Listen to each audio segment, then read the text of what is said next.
to order. Dr. Lake, do we have any changes to the agenda? We do not. Do I have a motion to approve the agenda as presented? So moved. Second. Okay, we have a motion by Andy and a second by Jen. All in favor? Aye. All opposed? All right, motion passes 7-0. Tonight's discussion topic includes community education programs and Lindbergh Early Childhood Education. So at this time, I'll turn it over to Ms. Joel Scheibel. Okay, thank you. We're glad to have this opportunity to talk about our community programs at Lindbergh Schools. I think this is the first time we've done a workshop on them, so working with these programs over the last 9 years, it's really been rewarding just to see how valuable they are within the district. So we kind of wanted to start out with our why, because that's what we always look at first. You know, K-12 school districts are often the most trusted, accessible public institution in the community, and we know that's true at Lindbergh.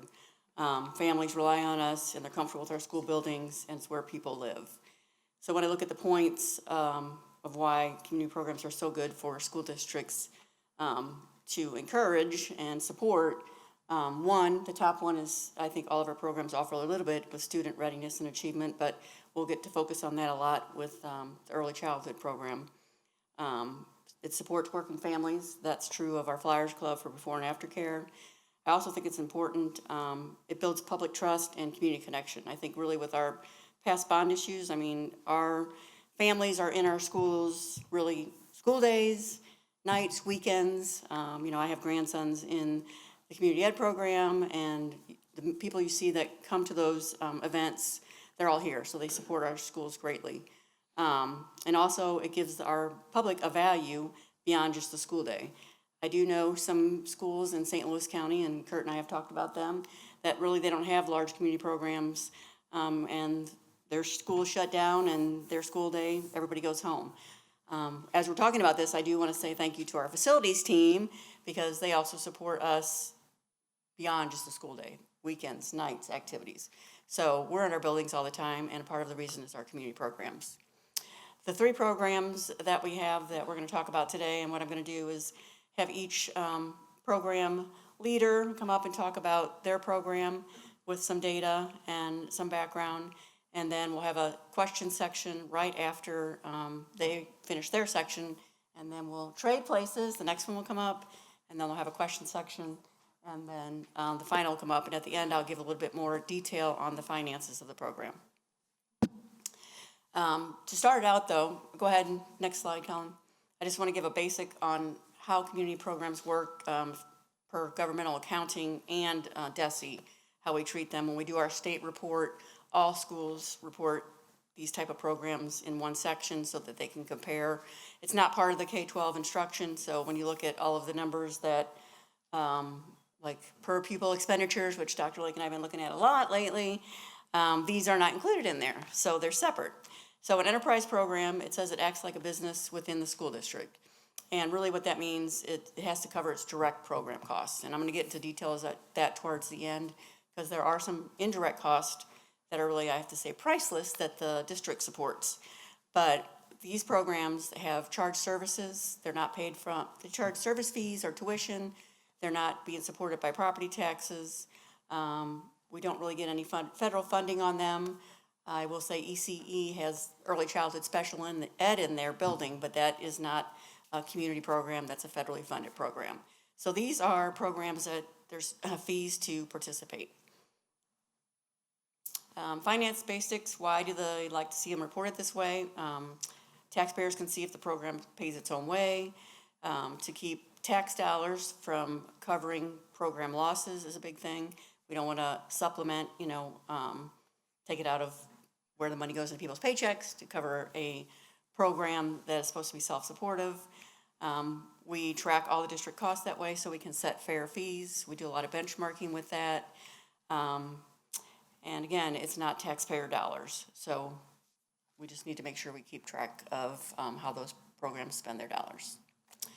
With that basic said, I'm going to go ahead and invite up Caitlin and Dr. Hamby to talk about the Lindbergh Early Childhood Center.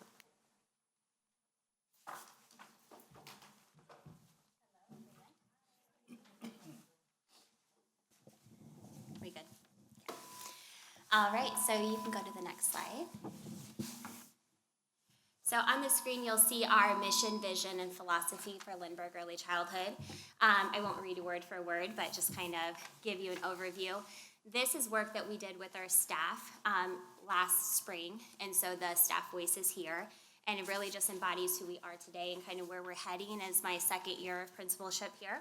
But Lindbergh Early Childhood is all about nurturing that whole child, and we focus on the joyful, inclusive environments where children feel safe, they feel valued and inspired to learn through play, and building those meaningful relationships. We place a huge emphasis on social emotional learning and teaching, because we know that those are the skills that are essential for that lifelong success, especially as we head into the next level of learning in our elementary schools.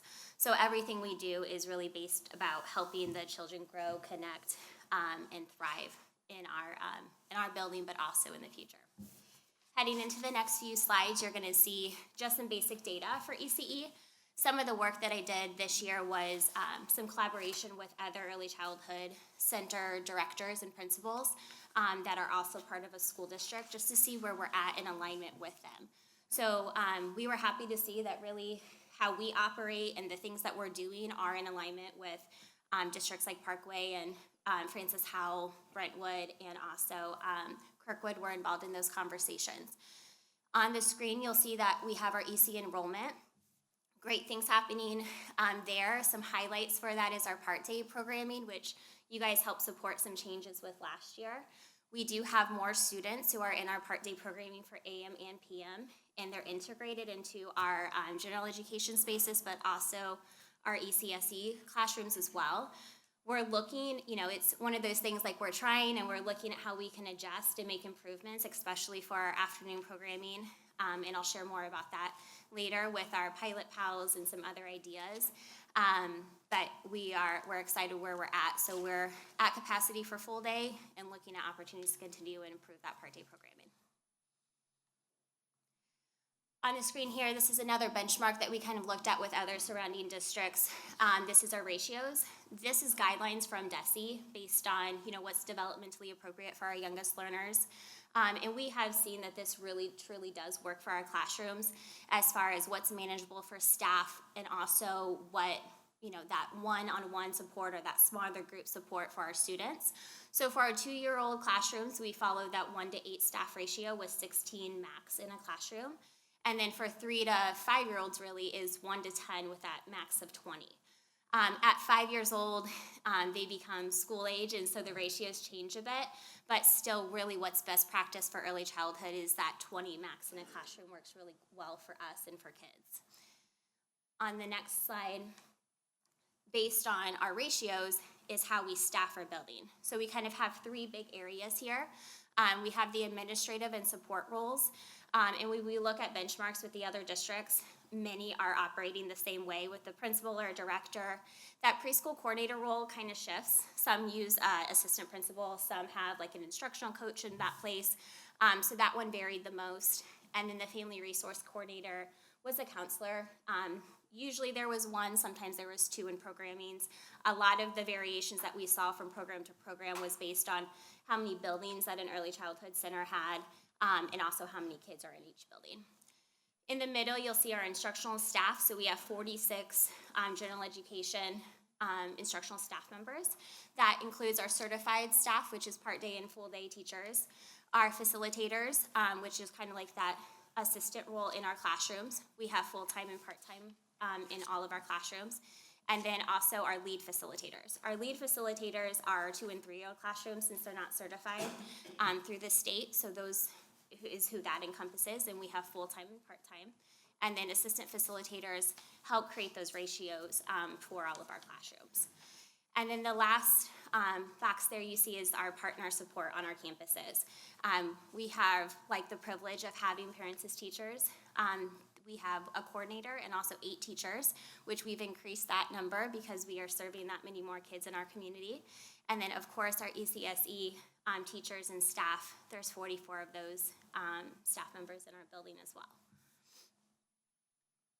This is just kind of an overview. Last year, we worked together to approve the moving to the student placement queue and getting rid of that traditional wait list. It has proved to be positive in a lot of ways. This is kind of like that first cycle is done, and so we're heading into just questions of, how is this gonna work, and in answering those, but it really has proved to be beneficial to our programming, and just not having a long list and families feeling like they may actually have a chance to get access into our programming. Just a reminder, so how that works is all prospective families have to reapply every February, and then if they don't get a place spot during the school year, they stay in a queue until that next January, just in case any spots were to open. And then if we're not given a spot, we sent out a courtesy email this year and just said, thank you for applying for the 25-26 school year. If you're interested in the 26-27 school year, here's all of the enrollment information. So they don't get necessarily a priority, but they got that courtesy of, we still would like you to join our program if we have space available. With that, this just kind of goes over how we do enrollment. We have that priority enrollment window. Last year we did a 2-week priority window. This year we're gonna try a 1-week priority window. And really that's just because we have very easy access to those families. Most of them are current families who already have a place spot in our program or have siblings who are needing to be enrolled, and then also current Lindbergh staff. So I can reach them pretty easily to see if they're interested in enrolling. After that 1-week window, we will then open it to our new LECE families. So this is families who are applying for the first time or who were in the queue and did not get a spot yet. When we looked at our data to see what our numbers looked like in January, we had 62 students in the enrollment queue who didn't get a placement. And that was kind of a mix of part-time and full-time families. The part-time we had spots, but most of the time it didn't align with their scheduling, which is why they chose not to accept a spot at this time. Can I ask a quick question? Sure. So for those 62 students that were in the queue, do they kind of stay at the top of the queue and then everything fills in below, or is it just, it starts all over? Yeah, so they'll start all over in February. So we sent like the email, saying, hey, here's your enrollment window. During the school year, like when they were in that queue up until this point, they stayed in the order that they registered. And we went off that if we had any openings, but they got the courtesy email and then we'll have to re-enroll in February if they need a spot. Okay, thanks. Am I remembering right that it's the morning that fills up, but the afternoon half-day is the one that Correct, remains yeah, full? so Okay. typically our morning, we have no problem filling with those part-day families, but that afternoon, it's still a barrier for us, so that's still something we're exploring of ways to get more students into that, into those afternoon classes. Oh, sorry. Just something that we were curious about as a teaching and learning team was how was our program impacting our kindergarten and first grade students. And so we decided to send a survey out to our current K-1 families and whoever we had those information for to see what they were saying. And so we had 182 respond, 68 of those attended Lindbergh Early Childhood. And again, it was just to see, how are we supporting that transition and just to get some feedback from them. As I shared earlier, our big focus is social emotional learning. And so when we look at the data, that is, what is happening. So you can see a huge number of strongly agree and somewhat agree with that they have that social readiness. Going into kindergarten, they have that emotional readiness. And even though we don't put a huge focus on academics, we still are teaching to those academic standards. And you can see that we still have great success in that transition. And at this time, I'm going to give it to Tara. So one of the things that we kind of marry between our departments, right, as Joelle is looking at enterprise programming, we're also looking at how do we continue to expand opportunities for our preschool students. So we had a compass goal in teaching and learning as well about researching how to expand access. And the reality is every year when our families enroll for kindergarten, we ask them, did you attend preschool? And last year, 53 of our incoming kindergarten students had not attended a preschool at all. So that's about 12% of our incoming students.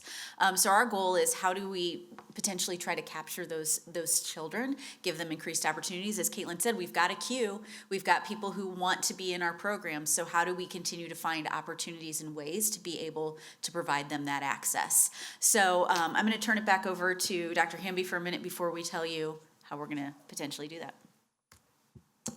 So I just have a few slides. Colin, if you go to the next one, just to talk about the importance of early childhood to the entire district, not just to our youngest flyers. Next slide, Colin. So some of this is redundant to what was in the survey, but the kiddos who are coming out of early childhood are more ready for kindergarten. They're stronger in the academic skills and in their social behaviors. They have a narrower achievement gap when they enter kindergarten. And what the bottom bullet there is, over the next few slides, we have one linked here, is, don't take my word for it. I put several studies in here, lots of research out there all over the place on why early childhood is important, not just for school age, but even beyond in the community. Next slide, Colin. So it can have long-term impacts, higher graduation rates, college enrollment, lower special education needs and intervention, less grade retention, even reduce poverty and crime. So there's about 6 different studies there that you can read at your leisure, if you would like. Next slide, Colin. So having those students, those 52 that aren't there, when we get those kids there and the kids that we do have at early childhood, we can identify what they need earlier and get them ready for school age even earlier, as opposed to the student who walks in the first day of kindergarten. It's the first time they've been in a school setting and you're starting from scratch. So the sooner we can get them in a school setting of any kind, we can start helping them be successful in their school career. There's a few points there. And then the last slide I have, we like to call ourselves a high-quality early childhood program, and to be able to do that and to really have the success that we want to have with the students, that means, we need certified teachers, which we do have. We want to be able to coach them and give them ongoing professional learning, which we do. Keep the class sizes at the ratio that we currently have, and have an evidence-based curriculum, which we are also doing, and even have proficiency scales and priority standards in our early childhood. I lied, I have one more slide. Family and teacher perspectives. So kind of once again going back to what the parents said in the survey, the children who at early childhood come in, they're more confident, they're ready for school, they're prepared to learn, they see a lot of success in kindergarten. And we just want that for as many students as we can possibly have. And as we go to the next slide, we find where there are opportunities for us to work towards having a self-sustaining program, as well as expanding preschool opportunities for students. So currently, as we enter into next school year, we are aware that we will have a classroom available at Sappington Elementary, where we can extend another preschool classroom there on that campus. So because there's some construction, there's even long-term effects to maybe even expand beyond one classroom in the future, but next year we'll start with one classroom, see how that goes. Because we're looking at early childhood students being on an elementary campus, we would use the elementary school day as their hours of operation. And then because they are preschool kids, we would not offer before and after care. So it would just be the school hours that we would have available for students. So if you are a family who's already attending Sappington and that works for your schedule, or if you're an employee at Sappington and that obviously can work for your schedule, or you're a family who lives anywhere else in the district and those hours work better for you, then that is an opportunity to attend Sappington Elementary for a preschool program. The other option that we have is to extend what Caitlin already referenced, which is the Pilot Pals program at ECE West. So that program started mid-year, actually just this month, because we were problem solving around some of the programming issues we were having with the afternoon program. And so we were able to cobble together some students who were attending in the morning and wanted to continue to extend their day, and also have our peer models program that works for our early childhood special education, or ECSE programming. Currently, there's 8 students in that program that we've been able to make work, but we are aware that there are other families who would be interested in that.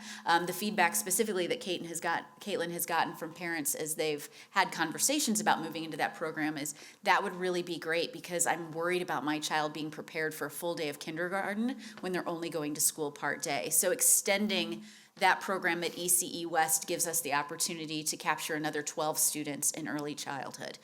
So these are 2 things that we're gonna propose going forward into next year, and as we are knocking on the door of early childhood and kindergarten enrollment time, this is a exciting way to capture more students. Just want to add one thing, Tara, that we currently have 36 students in the program that will be in pre-K next year that are in the Sappington area. So if we're looking at capturing 20 for this classroom of students that will eventually go to kindergarten at Sappington, there's 36 kiddos already in the program heading that direction. And what are the current hours for the current full-day program, so compared to what that would be at Sappington? 8:05 to 2:55. Okay, so it just shifts a little. Versus 8:45 to 3:35. Questions? I have a couple, but something just popped up. So you would shift it to those timeframes, but does that mean those children would then be like, I realize ones with siblings or who work there, it would work out, but other students would then be in like the drop-off line with elementary age kids and all that? That is correct. Okay. Yes. I'm sure it would work out. It's just like, whoop, you have to come up with a little bit of a plan. We had a lot of conversations about the logistics of that, and that's why we opted to say the before and after school care, like, you know the staffing that's required at ECE Center in order to have parents pick up at various times. Again, marrying in 4-year-olds with other elementary age students, this was the best option to make it viable. It was also, years ago, we had, when I was principal at Sappington, we had a pre-K room there for 2 years, and we had the same at Concord. And we had a different schedule, but it was a different time security-wise, and how we allowed the parents into the building at that time, we wouldn't have the staff to be able to manage that, nor the access probably where we'd want to do it. So it's just a little different era than what we previously experienced when we had pre-K rooms in the elementaries. Right. I had a question about the queue too that Megan kind of had referenced earlier. So currently enrolled students, do they re-enroll kind of the same way like an elementary student does? Like we get the paperwork every year, fill out these, check these boxes and. Yeah, so if they currently have a placement, they're guaranteed, like, so if they're in full day, they're guaranteed a full day placement. If they're in part day, they're guaranteed a part day, placement in that next grade level ahead. So they just have to kind of re-enroll saying, yes, I need a spot.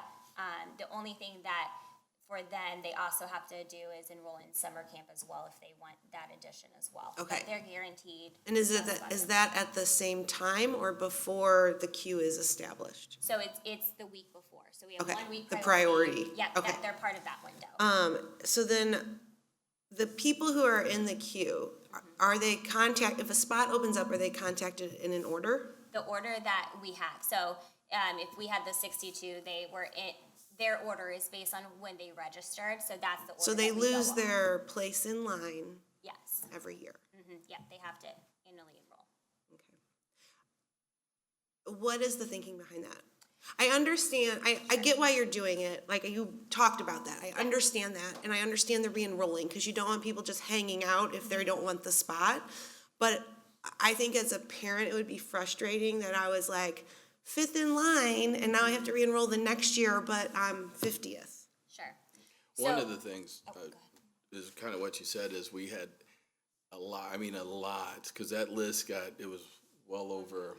Yeah, it was like 400, 500. No, I And understand. some of them had they were on there, they had no interest, they'd made and they Right, don't I come understand off. that, but I guess what I'm asking is if there's someone who is first in the queue and they do re-enroll, but they happen to be 10th, like to me, that's not very nice to our families.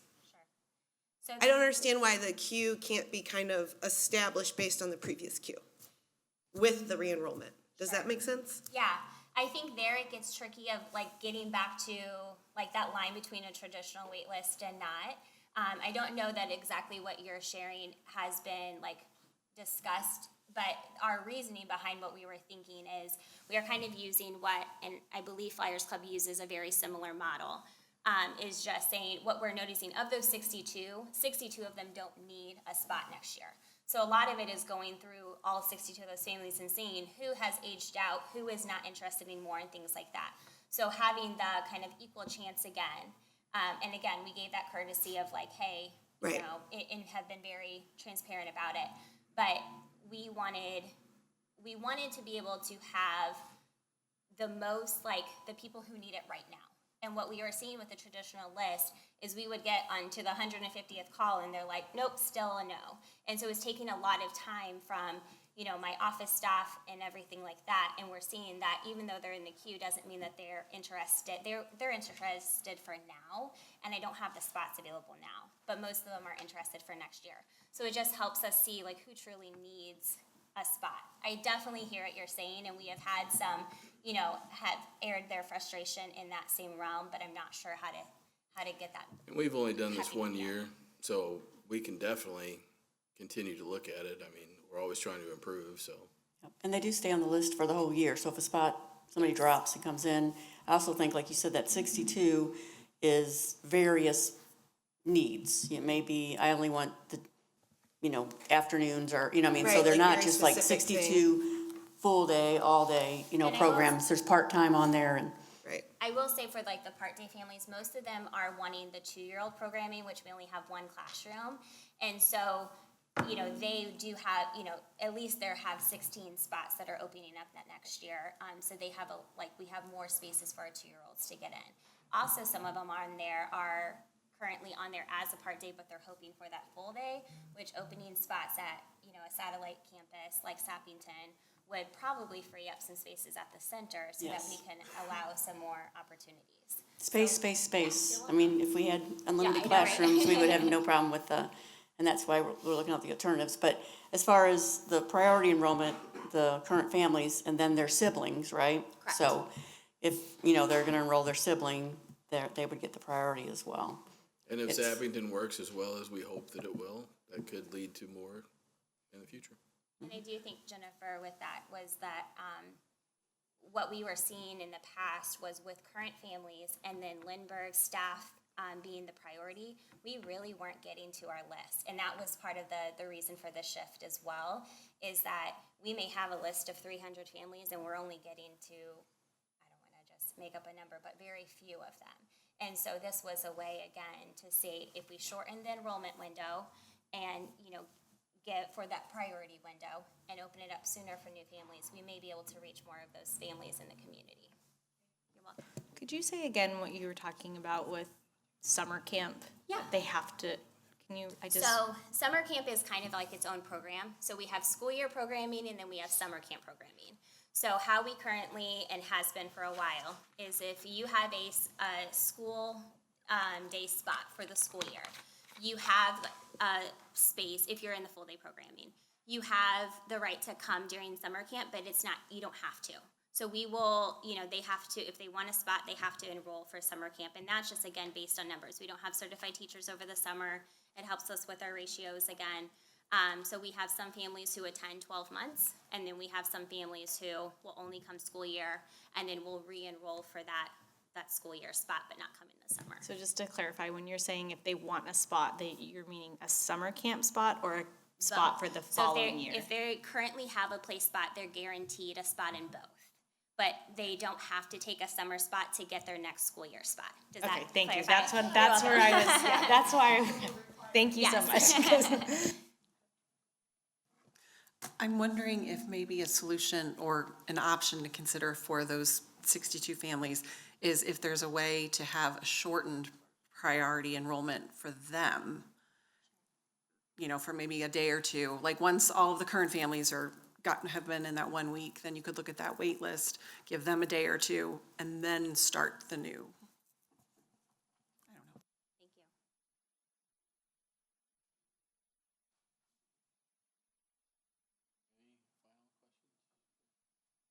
Was the Sappington classroom just going to be 4-year-olds, or would you open it up to all ages? Just for, Just pre-K, and most of that because is of the based on- facilities in the building. Yeah, there's a lot of things that go into a 2-year-old classroom and 3-year-old classrooms that elementary schools don't have.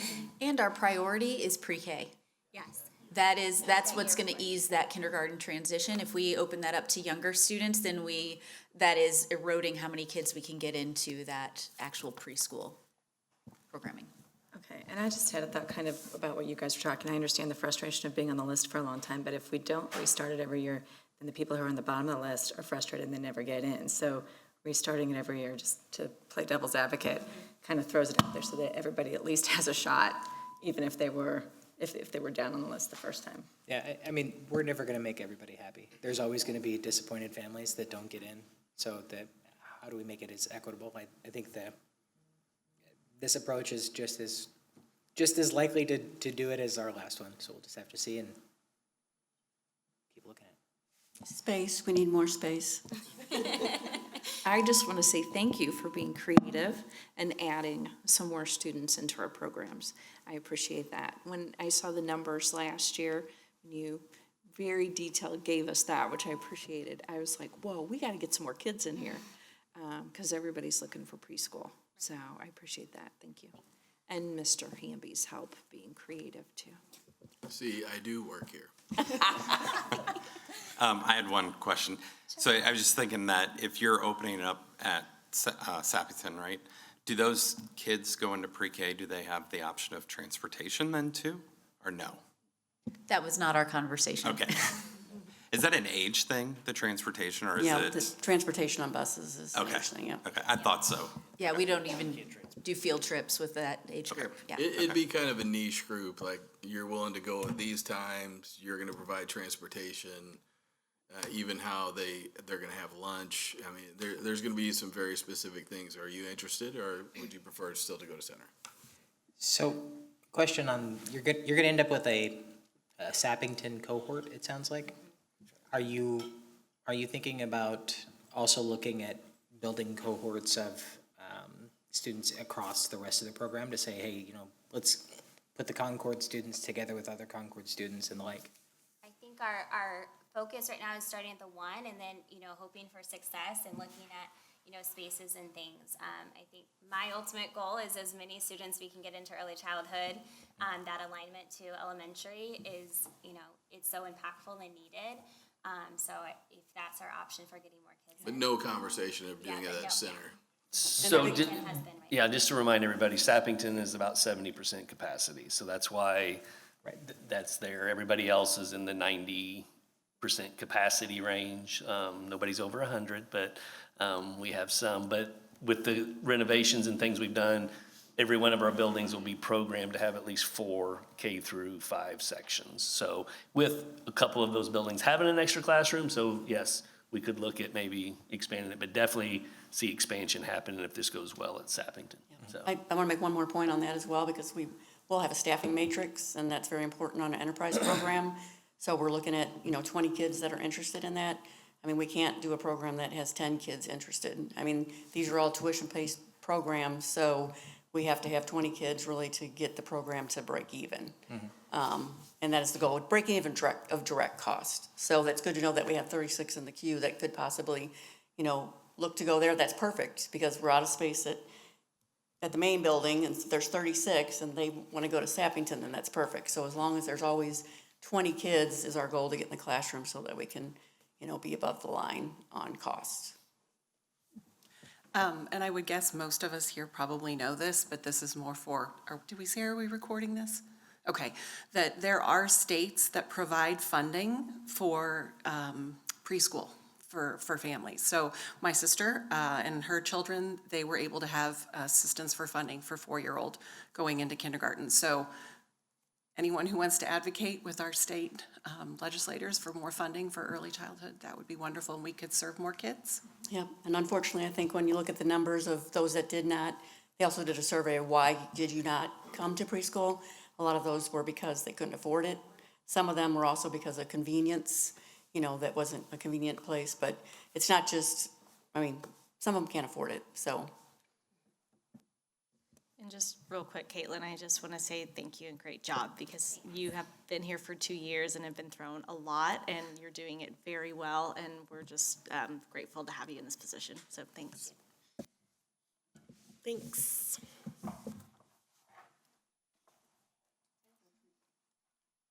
We'll transition and have our Flyers Club school-age child care team come up.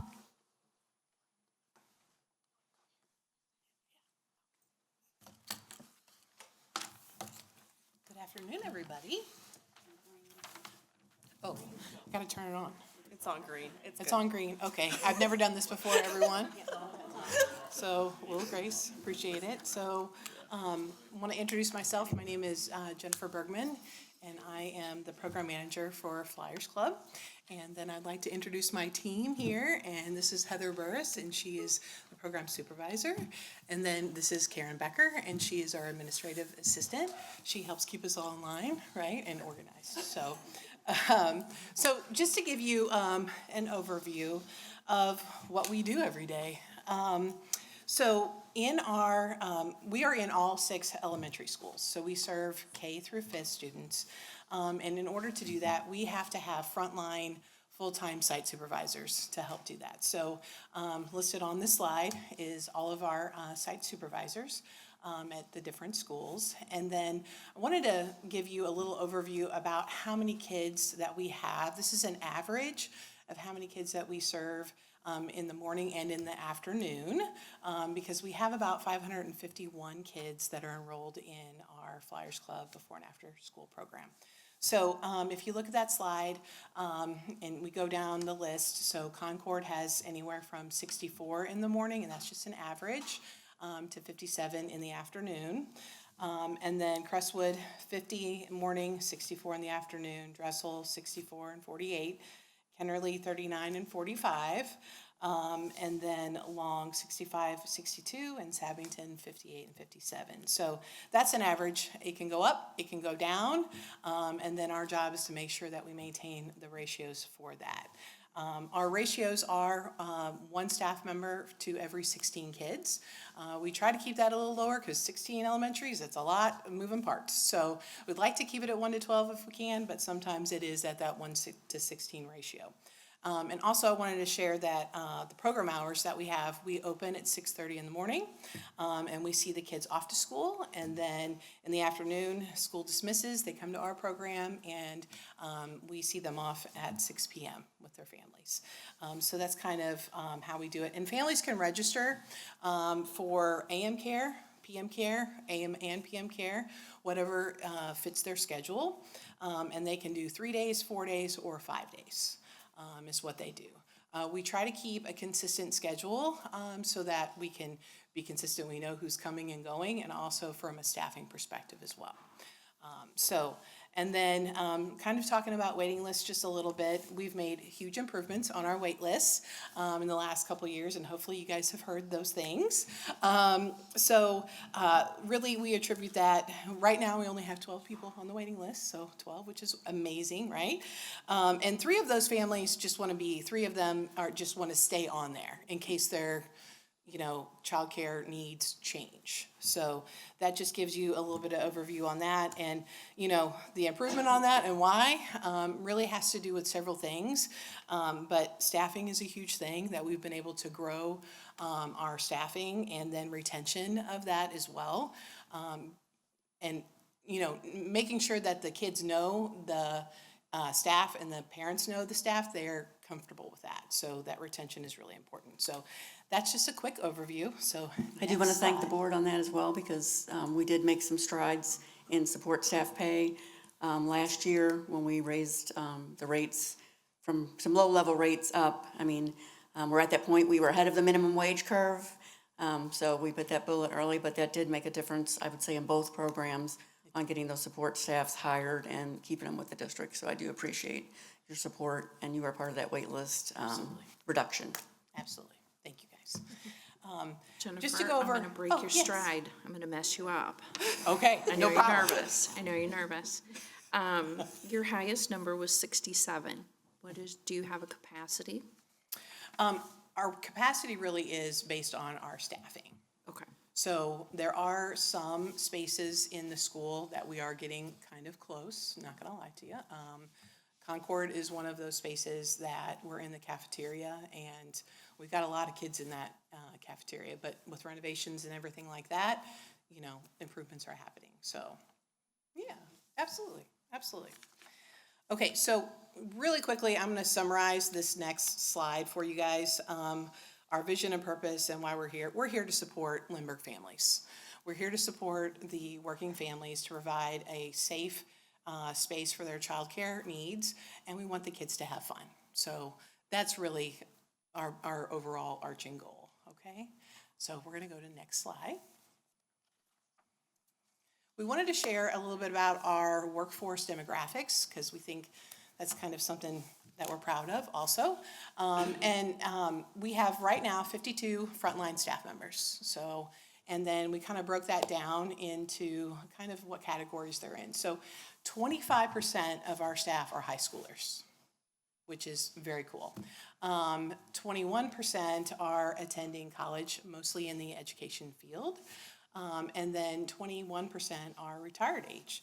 So they, you know, they want to come, they want to give back, they want to do something, and our program is a great way to do that.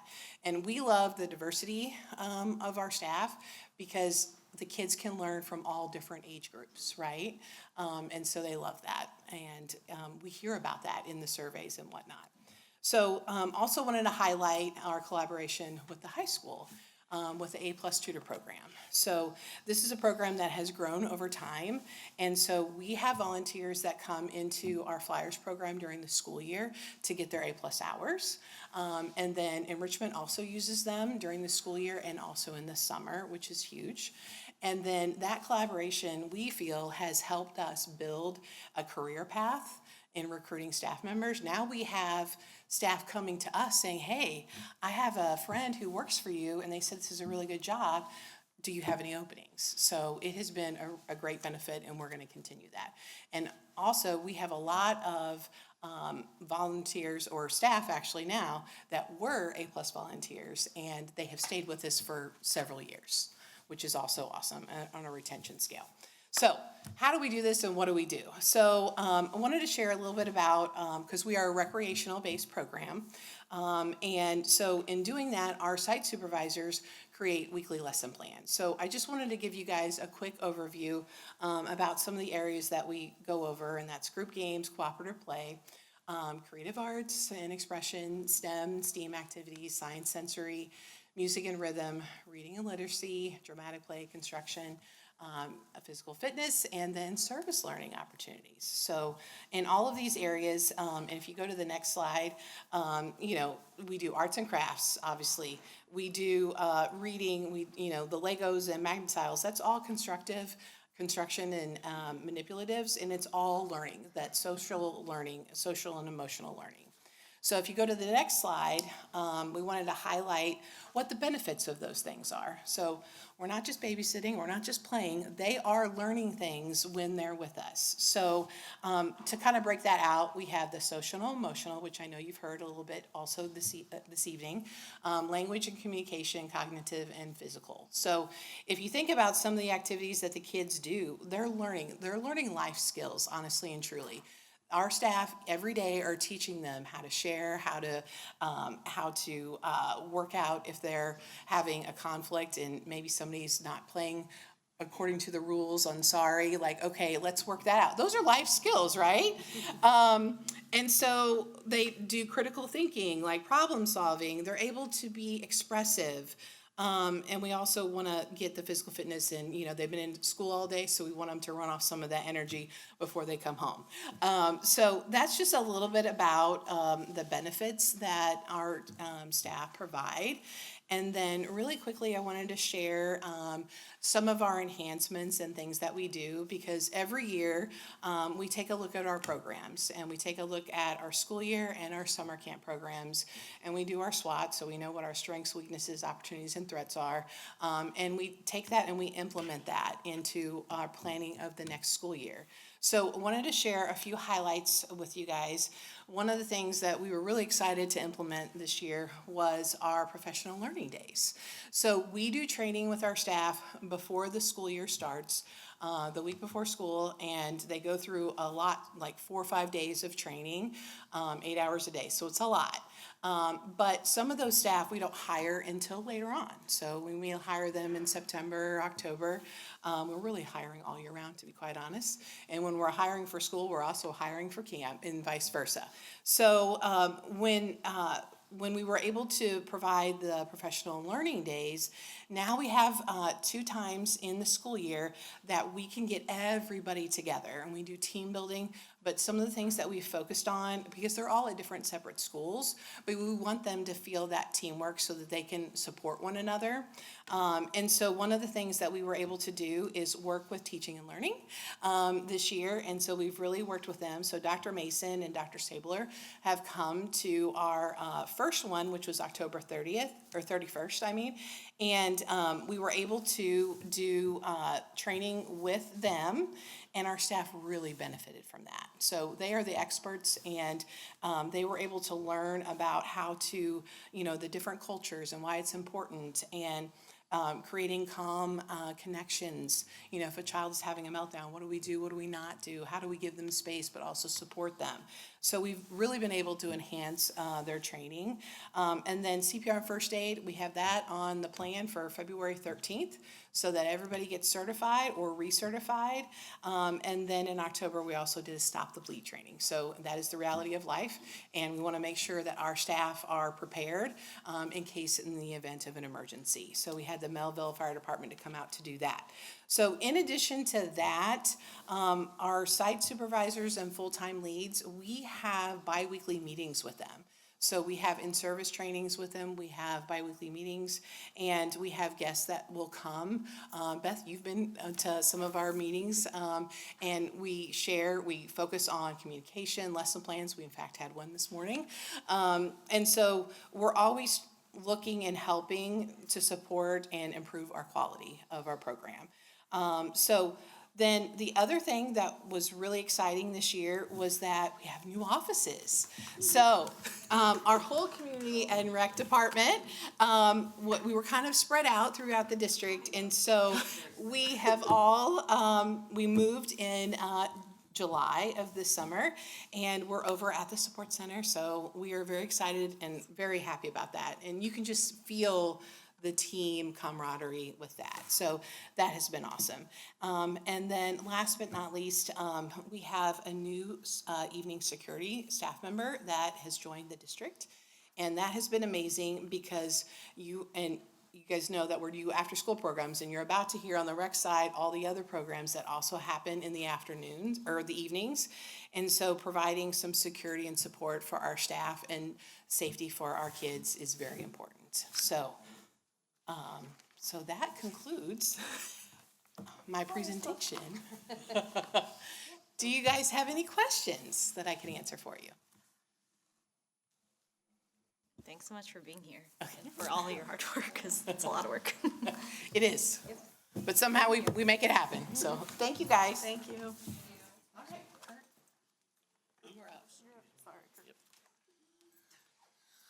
All right. My name's Kurt Rake. I'm the community program manager, and I'll introduce part of my team that's here, big part of my team that's here. Debbie Mack and Elizabeth Sales, they're both enrichment supervisors, assistant supervisors, and then Brad Lay is our sports supervisor, and then Kara is our gymnastics, cheer, dance supervisor. So, and then Lorraine is also part of our team. She's the auditorium manager, so she works closely with the high school theater and music departments and all of the rentals that are taking place at the high school auditorium, which is getting a lot of requests and a lot of use, which has been great this past couple of years. So real quick, that's a little early. Just the Lindbergh Community Ed and Rec mission statement. I like to say that we're the kind of the fun group that provides all the programs in the evenings and weekends and after school hours. So basically, we offer lifelong learning, recreational opportunities to all residents and community members. We offer a wide range of programs and services for youth and adults in the areas of driver's education, enrichment, gymnastics, sports, and school-age care. And then we strive to develop an atmosphere that emphasizes learning, teamwork, sportsmanship, resiliency, and enthusiasm. And the next slide, basically, it just shows all the different, some of the program areas that I just mentioned, and kind of what our values are within those programs. We provide lifelong learning opportunities and recreation programs, community engagements, teamwork, sportsmanship, and just an overall improved quality of life for all of our Lindbergh families. So, the next slide's more of a, this is kind of what we're proud of as far as our numbers and registrations and programs that we currently offer. I know a lot of you guys that have probably either grew up in the Lindbergh district or worked here and been here longer than me probably refer to us as still as LAA.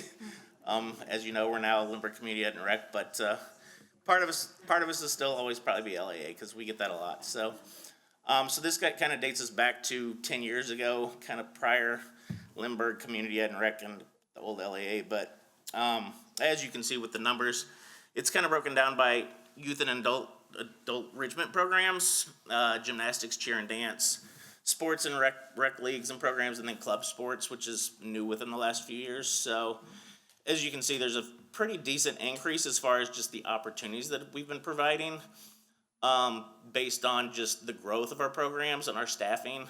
So just within the last, I'd say even 5 years, we've added multiple full-time staff due to the growth. And the growth is primarily due to not only our staff, but we keep growing and growing and growing in the spaces. So, and I think within the next year or two with all the facility improvements in the gyms, we're gonna be utilizing even more space. So we're constantly kind of working with every school directly and really closely as far as just the scheduling, because as you guys are aware, there's so many different after-school clubs already in programs and high school athletics, so we're always competing with each other, but so far so good with all the space. So again, as you can see, the numbers have just drastically increased as far as the participation over the last even 10 years, even a few years, but substantial growth.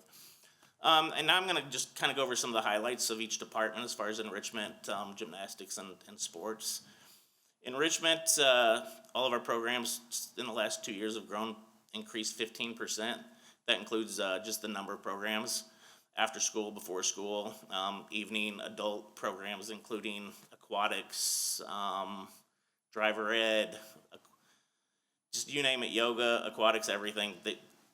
If there's a teacher willing to teach it, we're gonna offer it. Same thing with collaborative partners. We do work with a lot of different teachers and collaborative partners, and when I say collaborative partners, these are outside groups that are outside vendors. We strive to work with internal teachers. It's just challenging because of, like I said, the different after-school clubs, the timing of it, logistically, it's just, do the teachers want to work with us? Yes and no. We do get some that Debbie does a really good job. She works with guitar and strings with Tara Landers and Mike Franzel and arts programs and summer camps. She has some big Camp Innovate, big summer camps that, again, those are internal that are at the middle schools, and those are teacher-led programs. So I think for growth opportunities especially, we're gonna continue to see how we can better work with teachers and promote programs internally, because The all-district musical, it's a All-district teacher-led, musical. that was a big one that they came to us All-district musical about. is, yeah, we'll get a plug-in for them, that, for, hopefully some of you were able to attend, but, it was all volunteer-led program, so between internal staff, Logan, Melissa on the IT side, they kind of headed it up, Sarah Volter, but it was, I think it went away after COVID, and it came back this past year, and partially because of Tara, partially because of just the people in the district that wanted to bring it back to life, and it grew bigger than what they thought it would. They ended up having over 250 kids, so they had basically two different groups, and they had productions from Tuesday through Sunday, and I think they averaged like 600 people in attendance each night. So very successful, very cool event that's Hopefully not gonna grow too much because I don't know that we're gonna get those volunteers to commit those kind of hours each year, so, So, I wanted to, so the adults were all volunteers? correct. Everybody was, yeah, there wasn't a paid staff member at all, Wow. so. If that would ever be something that we could do? I don't know. Is it for what, pay? Yes. Oh, yeah, absolutely. have to decide It was that. built in and that was kind of the first selling point of like, everybody just wanted to do it and offer it and get it up and running, but absolutely with the budget, we could easily budget for that for sure. I mean, if you look at our revenue and our expenses, we did well. No one came to me and said, I want to be paid. I just remember, I watched it, it was wonderful, None of- outstanding. And then that way, if there are more than 250 kids that want to do it, we might be able to accommodate more. Yeah, I think. It was outstanding. Yeah, I would be surprised if we're able to get the same volunteers every year for the amount, because they put in a lot of hours. They were in the schools at practices pretty much every night of the week for several hours, and then last week, again, every night of the week at the production all weekend, so they put in a lot of time and energy, so I think it's definitely something we'll discuss. We will have a post-production wrap-up meeting here in the next few weeks and discuss, like, what did we do good, what did we do, what do we need to work on, and what can we improve, so. I also loved seeing that there were students involved also, student director and not Absolutely. only just the middle school and elementary kids, but there were some high schoolers that were involved too. So, Absolutely. And I'm even wondering now, could A+ hours be involved in some of that going forward too? And oh, for sure. And so we do use, Debbie's gotten where they're offering, some special events where enrichment events, and they're starting to use some of those clubs and those A+ groups where we're providing different, cause a lot of them need the different community service hours. And so we're able to have them volunteer for some of those events too. But Logan did a great job, and he took the kids that didn't necessarily want to participate in the actual musical and be in the play, but they wanted to do the sound and the tech stuff. So he had, I think, over 50 kids that helped with all the tech pieces and the sound and lighting and all that. So again, all volunteers, but huge success. So it'll definitely be coming back. The challenge with it is they take a lot of space, and they need a lot of space because they practice for about 2 months prior and then the week of. So we're kind of competing and trying to work around the high school musicals and everybody else. So, but luckily everybody's been flexible and working with us, and like I said, huge success for the first year back. So, next slide.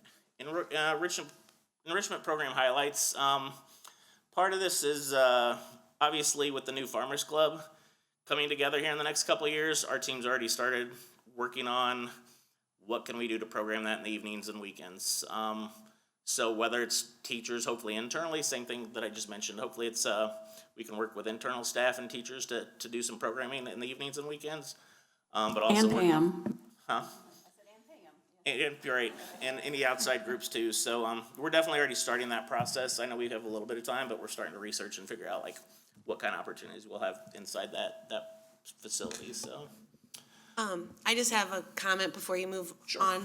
So somebody I know who is not a Lindbergh staff person teaches an enrichment program for us, and she does it at multiple other schools. And she shared with me like how amazing it was to work with Lindbergh and how you provide students at no cost to her to help with the programming and things. So I just, Great. Good job. That's Great awesome to hear. Thank you. Thank you. They do a great job. Like I said, all of our staff are, like I said, teachers, and even the collaborative partners. They're background checked. They're heavily vetted as far as who we allow in the buildings and who's teaching our programs. So that's good to hear. Gymnastics, cheer and dance highlights. Those offerings have been expanded over the last few years drastically. As you can see, there's over 300 programs. That includes teams. I think we're up to 9 teams. Kara, correct me if I'm wrong. 8 teams that are competitive, and they're competing in competitions. We went from being a program that was basically Monday through Thursday and then Saturday mornings. Now we're every day of the week. We're at capacity. We've got wait lists over, I think it says here, what was it? Tons and tons on the wait list, like hundreds. So it's just a matter of, again, it's spacing. We're already maxed out. I think we've turned away so many kids because our team keeps growing, which is a good problem. another benefit and things that we've added in the last probably 3 years is just the competitions. They're competing in basically a meet every month, and that they're now competing in AAU in the national tournament. So they go to districts in the spring, and then they also compete in nationals in July. So, and we're averaging about probably 80 participants and gymnasts that compete at the local level. And then there's nationals, not quite as many, but we're still averaging like 20 plus that are going to the national events. So. I just want to comment on this because I have a gymnast and she came at the same time Kara came, I think is when they started doing it. And the team was only silver, I think, at that point. And now they have teams up to platinum, and they have a boys team too, which I think is really great because that didn't exist at all when we started. And so the growth in this program has been amazing. And it teaches, I know you said you're the fun program, but I've had, a gymnast and soccer, so my family has taken great advantage of these programs. And the skills that they're learning are resilience, and they're showing up in the classroom too. This benefits the whole society, or the community, not just because the kids are having fun, but because they're learning things that can help them do better in life and in the classroom too. Absolutely, thank you. So, good work. One other big kind of just acknowledgement and another highlight is, as some of you guys are aware, obviously, Julie, you are, with the spring fling meet. We decided 2 years ago, we actually found a weekend at the high school that was available, that wasn't booked by all the high school athletics, obviously right around spring break. But so we decided to host our own internal meet, and we started out 2 years ago with 300 participants, and then the second year it doubled, so we got up to 600 athletes that competed. And I think it's just a unique situation between, a lot of the meets are in kind of rural, like Farmington, St. John, outside. And I think when we talked about it, we're like, we've got a beautiful facility at the high school. We've got multiple gyms. We can do this. And and it's just a draw, just the location and the facilities. We're huge. So I don't know if we can grow a whole lot more just because of space and size, but I think if we could, I'm sure we would probably get 900 kids. So we'll see what happens. But it's going to be an annual event at the high school. And it's always, like I said, it works out around the high school schedule with right around spring break when they're typically off for the most part. So, all right. Here's my wait list. Yeah, so 150 to 200 participants basically each season. Like I said, it's not great. It's just what we have with space-wise. Because of our ratios, and safety, we just can't take any more than where we're at right now. So without the space, we're kind of capped out. Growth opportunities, safety skill development, like I said, lack of full-size. Our facility's beautiful and it's amazing and it serves its purpose. It just doesn't, like I said, we're kind of limited and capped out with certain things and certain levels. So like with the full-size floor, we sometimes, I know Kara's had to rent an outside gym just to get some of those extra spaces when she's preparing for meets. So I'm just gonna ask you, how big a building would you need, square footage wise? Well, yeah, she would tell you. I'm not gonna tell you it's gonna happen. I'm just curious because it's on a list. So it's on our list. We did some math, and I'll have to go back and look and see the numbers I had, but it was. Do you know what it currently is? Our current space, I think, is like 3,000 square feet. I think we were needing at least almost double that, so at least 6,000 square feet just for a gymnastic space. Okay. And high ceilings so they can fling themselves out. High ceilings. Yeah, ceilings. Between gymnastics and even dance, like dance and cheer and everything else, like we're so kept out. Like Debbie's doing dance and ballet classes at Sperring right now. Sometimes it's at Truman. And our current cheer and dance programs are at the high school. All of our cheer and dances, those have taken off as far as the competitive side of those, and yeah, those are all at the high school at the multipurpose room, which have worked out great. It's just challenging because we can get kicked out occasionally from the high school cheerleaders wanting to come in during halftime of a basketball game, and we're in the middle of a program. So, but again, everybody's been flexible and willing to work with us. We're kind of all over the place and capped out. So you share with the cheerleaders and the flyrettes at the high school? The space? Yeah. Yes, we use the multipurpose room. We actually we started out with like 1 or 2 nights a week, and this year we're 4 nights, right? Monday through Thursday, basically. In the evenings, like 6 to 9. They're in there after school until about 6:30, and then right after we're in there until 8:30 p.m. Yeah, typically the high school athletics have all the space just for practices until 6, and that's when sometimes after that we can jump in and get some space for practices and programs. Well, good job on the coordination of that. It's, yeah, scheduling's always a challenge, just the coordinating with all the other high school athletics and all the programs, so. Currently paying rent space, that, it's minimal, but that's for gymnastics and sports. Like our soccer club and our soccer leagues, we use St. Lucas a lot. They give us really affordable rates, and it's doable for our budget, so, we are able to go off-site some and use extra space where we're not, because, again, high school space is just limited because of so many user groups. How many do you have in soccer? How many, so our soccer league, on average, in the spring and fall, our rec league averages about 800 kids per season. And then and then we started the Flyers Soccer Club, 3 years ago I think we started with 5 teams, and this year we're up to 19 teams. Wow. So that's about 250, 270 kids. So over 1,000 kids typically playing soccer in the spring and fall. Okay. So for the most part, those are all held at every elementary, middle school field. Occasionally, we're able to get the high school, like a practice field or the turf if I'm lucky. I try and fight for the turf field all the time like everybody else, so. But. And then, is that K through? So, yeah, our sports leagues all go through, they start K through, actually soccer goes through middle school, but basketball actually goes through high school. We have a really big, just the rec kids that necessarily didn't want to compete at the high school level, but they wanted to keep playing with their friends. So I think, what are you at, 13 teams? 13 high school teams, so they're just playing over the winter for fun in our rec league. So, so that's basically K through high school, yeah. My son is one of those high schoolers, and thank you very much for continuing it. Great. Because he did it all through elementary and middle, and I was thrilled to see that they could do it in high school. Does it also, and you might be getting to this later on, or have already said it, I missed it. Is it just Lindbergh residents that participate in these, or can there be other schools and other areas? Great question. So obviously 95% of the kids in our programs are Lindbergh kids, but we do allow kids from multiple districts. So anybody in the community in the South County area that want to play.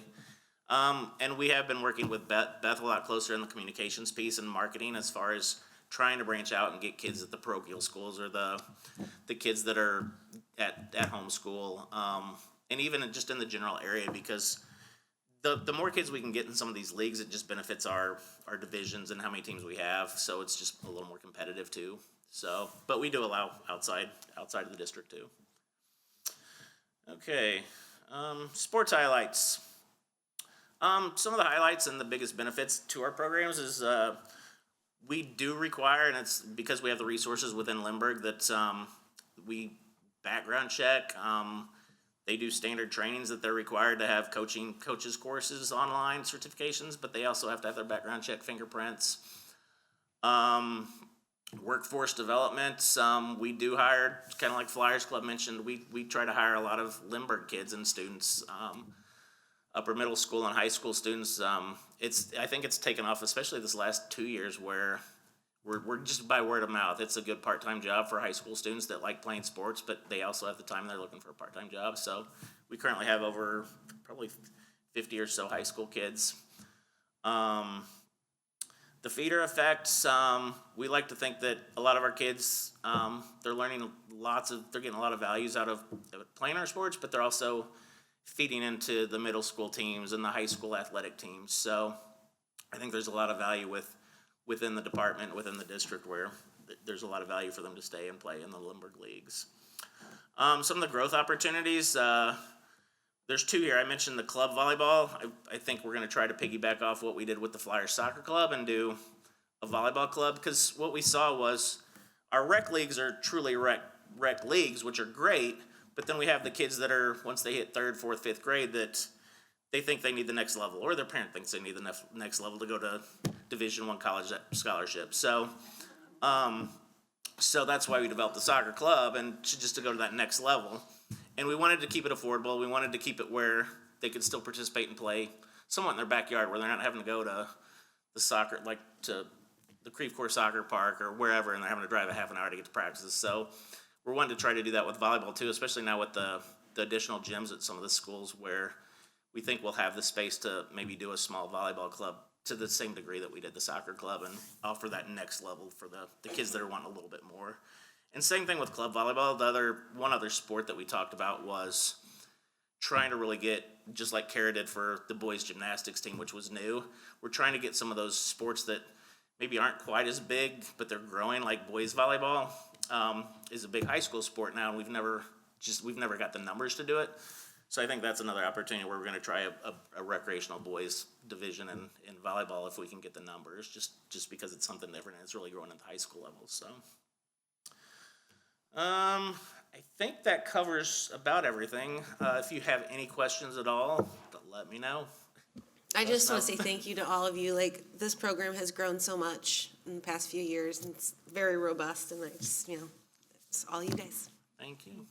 Yeah, you guys just offer so much, and my family has also greatly benefited from it. And it's funny because anytime they're doing something new, somebody will be like, where are they doing all this? I'm like, it's all at Lindbergh. And so it's just thanks for the opportunity for the kids to just try so many things. I think that's part of what makes the program so great, is just having those, 6-week sessions where they can see, do I like this or not? I think that's really beneficial for kids, so thanks for that. Absolutely, thank you. I also think you're filling a need that, because we're so many little municipalities, there's only one of our municipalities that has a community center. And so the whole South County area doesn't really have that, and you guys are providing it, so thank you. Right, I noticed too, South County doesn't really have, outside of, they have the Sunset Hills and the Crestwood and those smaller Parks and Rec, but it's funny because I grew up and I came up from the Parks and Rec world, and they always get frustrated with me because I know the directors at the facilities, and they get so frustrated with Lindbergh because we're taking all their kids and they're all joining our sports leagues and our programs, so they can't compete and they're not offering the same programs. They just kind of gave up because they're like, you guys offer this, this, and this, and you've already got the historical, the status, and you've got the history of it, and we can't. Well, the branding is there. You can say it. Schools, We got so branding. branding, we got the Branding. branding, yeah. We've got the LA/community ed branding, so. All I right. just wanted to say thank you as well. My daughters, when they were younger, did a little gymnastics, and we were like 10 in a room, and then we played some basketball. We did just a tiny bit of soccer, but this has expanded so very much. I think it's amazing, and thank you all for doing that. So I appreciate that. And Beth, maybe we market this a little more, because I didn't know that all these kids Beth is doing a great job. Yep. Okay, we'll work on the building. Beth will work on some more marketing. We've actually been working on that, though, this year We have been. quite a bit. And so Community Ed and Rec is part of our partnership that we signed with the Donovan Group, where they're doing the comprehensive marketing services. And so as an alternative to hiring additional people, we have access now to a team of about 40 communications professionals, and they are supporting, they're doing the Community Ed and Rec catalog, they're supporting social media, and we are, next month, we'll be putting a promotional version of their catalog into our link newsletter that mails out to everybody in the community. So when Kurt talked about expanding our reach and trying to get this in front of more people, they've had some really great ideas to do that, and we've been Yeah, supporting that. Beth and her team have been great, and the partnership with the Donovan Group, it kind of saved us a lot because we were wanting a full-time marketing person for years, and then we're finally like, is that doable, is that affordable? And then Beth kind of got approached, I think, a year or so ago by the Donovan Group, and we kind of toyed with it, and then it all just kind of fell into place, and it was a perfect fit for not only, I think, her and her department and the district, but definitely a huge benefit to our department as far as the marketing piece. Well, we had hired them to do some special projects, and so in addition to looking at the Community Ed and Rec is looking to hire a marketing person, yes, they help with Community Ed and Rec, but then they also have been supporting our communications department and human resources marketing materials. We've been able to do some work with our Future Ready flyers at the high school. Finance so- materials. Finance dashboard on the website. So it's been really much more comprehensive, but it's been great that we've been able to include Community Ed in that too. I do also want to make sure that as the ECE is considering where they need to grow and move and what their needs are and how there's an afternoon empty spot, well, they're sharing with gymnastics. And if gymnastics needs more space and ECE has afternoon space free, feels like maybe there could be some synergies there where if there's empty classrooms for ECE in the afternoon, they have a need, maybe that could somehow work out.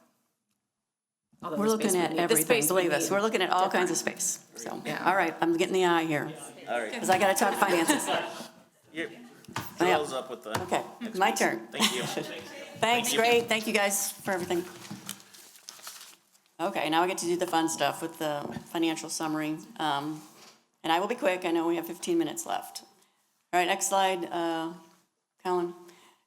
So now you've heard a little bit from each program, which is how I wanted to start. You know, it's really exciting. Again, all three programs do great things in the district, and I really think it's a value for our families and the kids in the district.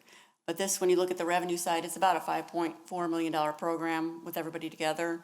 And this is the breakdown. ECE is the largest program revenue-wise, but it's substantial, you know, $5.5 million. Next slide. This slide shows the direct expenses. Again, when I look at this, and I'll get into it, these are the program expenses that are directly related to having the program. So if the program was eliminated, these would go away. And so it's a little bit less than what our revenue is, but we're getting close. The next slide talks about direct costs. So within our financial statements and what we report to the state, because community programs are reported to the state, we have specific codes, and these are the expenditures that we track to each program. So the administrative staff, of course, instructional staff, and all the direct payroll costs that go with that. Food and nutrition is really big at, of course, our school-age childcare and tuition-based program for ECE, classroom consumables, and personal care supplies. Staff benefits are also in there too. So, next slide. When you look at each program, how much are they covering their direct cost? Community Ed and Rec, that auditorium rentals is lumped under there. I will say that Kurt also wears the hat of managing facility rentals district-wide, which is after all the staff gets in, that groups A and groups B, then, you know, that's when we can go out to other partners in the district who want to rent our facilities. There's not much left by the time we get to that point, but he does manage that, and that's a big process too, so we didn't get to talk about it. But so both of those programs here are providing money back to the district. So like I said, this money stays in the district. Once they reach over 100%, we either sometimes try to invest back into their programs with some equipment, or some of that is just put into general funds for other operations. And next slide. So it was indirect costs. So these are costs, of course, that are advantages with them working with the district that are not charged to the program, but I would have to say are priceless as the commercial goes. But because of their relationship with the district, they use the facilities at no cost or fee. They have the central office support team working with them. Dominic and everybody at this table works closely with them. HR flows through the HR process. Insurance liability, and then we do track utilities and some of these other things at the bottom, but they're really not considered direct costs of the program. PD has been something that's, I think all groups talked about, and that's an advantage of being in the district. Again, the branding that comes with it, I think, is parents see that it's a Lindbergh program, and it really, you know, hypes them up to be part of it. Next slide. So when you look at over the past few years, you know, and primarily with our early childhood program, I mean, we've seen a lot of cost increases over the last few years. ECE, their food alone is, you know, close to $200,000 a year with breakfast, lunch, and snacks. And so, and we do actually, with that, it is in our school food service program, and we do get a federal subsidy for that. So we submit those meals in. But there's not a lot of free reduced kids in that program. It's tuition-based kids. So the reimbursement on tuition-based kids is a lot less than on the free and reduced kids. But they only pay for the portion after the subsidy. General wage growth, of course, we know that's up, and then minimum wage increases. So just like every other program in our district, wages drive everything. I mean, 80% of the program cost comes from labor. And so, you know, when raises or salary schedules go up, we have to try to cover those. It's not always possible. Minimum wage just since 2019 has gone up 74%. A lot of these programs have, you know, like I said, I thank the board for moving that up ahead of the minimum wage, but that's a big increase since 2019 when you're trying to get programs to be self-supporting. Healthcare costs, not everybody in these programs, we do have a lot of part-time people, but we also know our full-time people, that healthcare cost is increasing. I think about 5 years ago, we did add, for Flyers Club, we added one more full-time person with healthcare in their program, just to keep that people at the district. Otherwise, they turn over. If they don't have healthcare and they have a low wage, we were having a lot of trouble at that time keeping site supervisors because they would just go on to another job. So that was really helpful. Parent tuition, we do look at benchmarks every year. We look at school-based and non-school-based, and we have to stay within those limits. You know, there's a tipping point when you're gonna charge too much and people are gonna drop out of the program, so that's always a balance. And I also say at ECE, one of our strengths and our weaknesses on the expenditure side is retention. Our teachers at ECE, I had run the numbers before, but I mean, those people have been there forever. We have one teacher, and she's a great teacher. She's been here since 1987 in our program. So you never hire ECE teachers. I mean, we have a staff, so as. Retention weakness being its weakness for the budget. Yeah, that's what I say. It's a strength. It's a strength. It's a strength. It's a strength and a weakness on my part, but it's a strength for the kids and the parents, and they know those, and their older kid was there and their younger kids. So, I mean, you have to play that into the break-even picture as well. So when we look at the next slide, and I will tell you that this conversation is happening with all schools, with community programs and preschool programs. You know, Caitlin has been meeting with the directors at school programs, and I'm getting ready to meet with the CFOs, but as we look forward to what's happening next year with finances, the next year, we're all trying to make sure that, you know, we can keep these programs covering their cost. And when they're around wages, we just have to stay ahead of it. So one of the things we're gonna make sure we do with these enterprise programs is, as anytime there's attrition, which Dr. Lake and Brian's really good about doing this anyway, we always review positions when there's attrition and see what we can save. We may be looking at that with some of the ECE with, you know, we try not to go back to part-time, but we might have to get a couple part-time people versus a full-time person, you know, to save some healthcare cost. But with every exit, we're just gonna sit down and make sure that we add back the right amount. And that's why it's gonna be important when we branch off to the buildings is that we keep that matrix of so many kids per class. Otherwise, you would be upside down. And, you know, we really want to kind of add to the budget, not lose it. And right now, when we run the numbers, we believe that the program at Sappington, if we have 20 kids, that we can add to the budget with revenue based on our fees. And that program will be a little bit less just because it's not the same day. Watch overtime and timekeeping. I looked at that a lot, and there's really not a lot in there, but every overtime dollar in those programs leads to a not to break even. And then one of the things that we're really gonna look at next year is, I mean, we offer a great benefits package, and we have a lot of sick days. So when you have somebody on leave at an enterprise program and you have a sub in, you know, it's hard to break even in a business when you're having a very good leave program and somebody's out and then you're paying a second employee. So I at least somehow next year want to track that separately so that we know.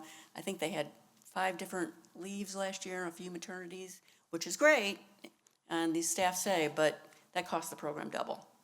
And so we don't want to penalize them for that. Next slide. We do offer a lot of discounts with our program. We've benchmarked, we've talked to the other schools, and we're going to unwind some of those. Actually, our discounts right now are over $350,000 a year. So we want to kind of just be more market-based. I know a lot of it's what Lindbergh has done and what Lindbergh has offered, but I think we need to be closer to the market on that and unwind some of those discounts. But we will do it thoughtfully, and that's a big number that can break the budget even. Next slide. Another one that we're going to implement this year is historically we've paid the fees for credit cards. As you know, anywhere you go now, that's changing, which that just gives us a segue to change it ourselves. So this go around, we're going to offer ACH. So if parents set up a bank draft, we won't charge them a fee because that's very minor. And if they want to pay a credit card, then we are going to go ahead and pass that on to them. It is common practice of all the programs that I've seen, school programs and other childcare programs, is that they all do automatic pay. I will tell you that, because if you didn't do the automatic pay, you're going to have to hire another person to collect the checks, call the people, deposit in the bank. So we can still do it at no cost to families, but they'll have to do it through a bank draft. I will say that the ECE fees on this are over $70,000 a year. So just this one change to the program will help the bottom line. So that will roll out with our families. And each of these programs, we've been supporting that because prior to COVID, it wasn't popular, for that fee to be charged. Then the next one, maintain adequate tuition rates, service fees. Again, I think we have some benchmarks, but I want to expand our benchmarks to, like Craig said, we have a very quality program. We have a branding. We have teachers that have been here forever.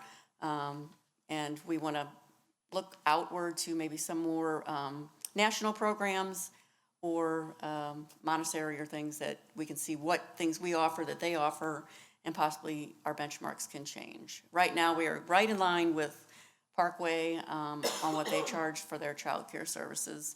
And again, they're all in the same shape. We are trying to break even.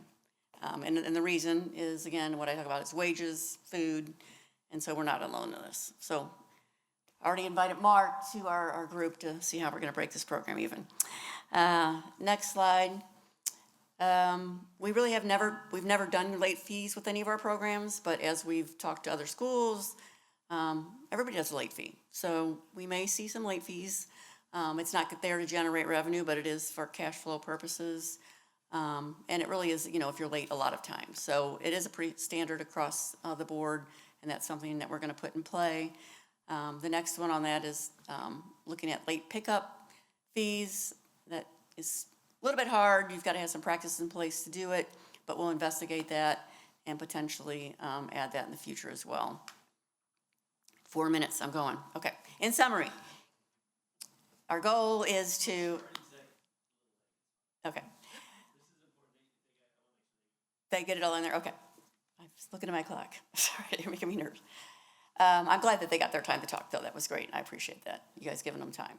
Our goal is to ensure our community program revenues cover direct costs. Like I said, there's no way they're going to cover, it's not like a business. When they say it's like a business, it is a business, but they're not going to cover the cost of all the support that they get in the facilities, but the direct cost of their program. And so if we put some of these action plans in place and, really keep an eye on the expenditures, and I know this group and Caitlin and her team and Craig, we've spent a lot of time talking about this and with other schools. Everybody's on the same step to monitor costs and just streamline where we can.